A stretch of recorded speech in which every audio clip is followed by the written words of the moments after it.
Bet tam reikia nusimest koją, arba guolelis labai aukštai turi būti ir padėtas čia. Principas mums reikia, kad žmogus lankstytų dorsalinę frontalinę fleksiją. Ką tas duoda? Lankstyk, pirmyn atgal lankstyk atlikim. Takšt. Lankstyk.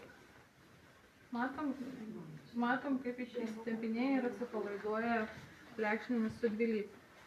Žmogus lanksto, nesustoja lankstyt. Nesustoja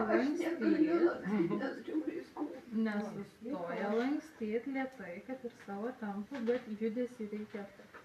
Jeigu žmogus neatlieka pats, mes tai padarom už jį su kita ranka.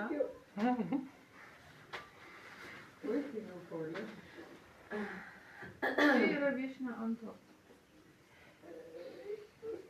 Kvėpuk, kaip ir gyvenimo. Aš įsivaizduoju, kad ne. Dar jos nežino, kas tas yra. Šiaip čia yra baisiau, jeigu reikia. Na, čia dar išgyvensim. Jie tave kankina pusę valandos, bet ten ir viskas.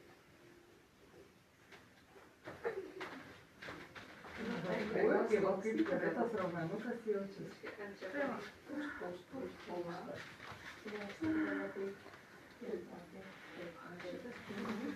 Čia yra aktyvūs judesiai, kai masažuojamasis atlieka judesius pats, plus masažuotojas atlieka irgi tam tikrus judesius. Sutraukė, kad vėl parėjimą.